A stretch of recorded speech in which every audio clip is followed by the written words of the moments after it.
आप देख रहे हैं दिल्ली न्यूज़ 7, सबके साथ सबकी बात।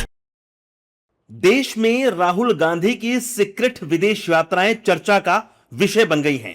राहुल कब विदेश के गुप्त दौरों पर जाते हैं और कब अचानक से भारत लौटकर ऐसे गंभीर बन जाते हैं जैसे वो कहीं छुट्टियां मनाने गए ही नहीं थे। नेता प्रतिपक्ष राहुल गांधी जी अपनी चिर परिचित शैली में संदिग्ध विदेशी अज्ञातवास से वापस आए और कोई भारत विरोधी बयान ना आए, ऐसा कैसे हो सकता है?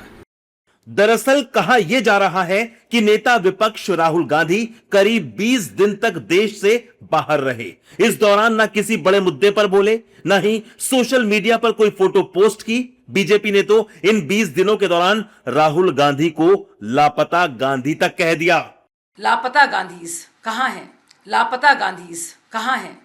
सवाल यही उठ रहा है कि क्या राहुल गांधी की राजनीति नॉन सीरियस है? और जिस तरह बीजेपी लगातार कहती आई है कि राहुल एक नॉन सीरियस नेता हैं, तो क्या वाकई राहुल के सीक्रेट विदेश दौरे और वहां से लौटकर अपने को गंभीर दिखाना देश में एक बार फिर राहुल गांधी की राजनीति को लेकर नई बहस छेड़ रहा है? राहुल गांधी जी लापता है। एक फिल्म निकला था लापता लेडीज, अब दूसरा उसका सीक्वल निकलेगा लापता राहुल। 20 दिन के गुप्त विदेश दौरे से लौटे राहुल गांधी ने फिर वही सियासी पैतरे फेंकना शुरू कर दिया।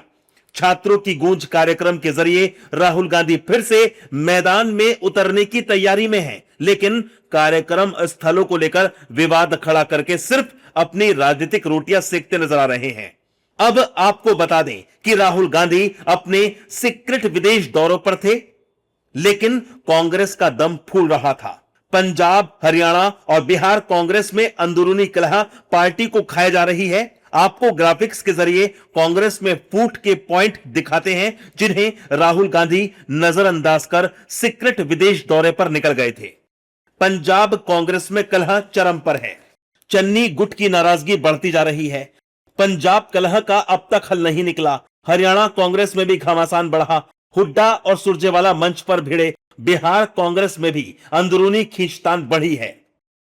कांग्रेस की राज्य इकाइयों में इतना बवाल और असंतुष्टि है कि कब कौन पार्टी छोड़ दे, कौन किस पर क्या आरोप मढ़ दे, लेकिन राहुल गांधी 20 दिन तक ये सब भूल गए, देश के बड़े मुद्दे भूल गए और जैसे ही भारत की जमीन पर कदम रखा, उनके अंदर का नेता जाग गया और फिर एक बार छात्रों की गूंज प्रोग्राम के जरिए राजनीतिक रोटियां सेकने की कोशिश शुरू कर दी। लेकिन सवाल यह उठता है कि क्या छात्रों के मुद्दे सुलझाना राहुल के लिए पहले जरूरी है या फिर पार्टी के अंदर पैदा हुए आक्रोश को शांत करना? क्योंकि राहुल की कार्यशैली अब तक यही बताती और दिखाती है कि विदेश जाओ तो सब भूल जाओ, देश लौटो तो राजनीति करो और अपनी पार्टी कार्यकर्ताओं को लड़ता भिड़ता छोड़ दो। और इसलिए आज तक राहुल गांधी को कई नेता नॉन सीरियस लीडर का तमगा दे चुके हैं। अधिक खबरों के लिए दिल्ली न्यूज़ 7 को सब्सक्राइब करें और बेल आइकन को प्रेस करना ना भूलें।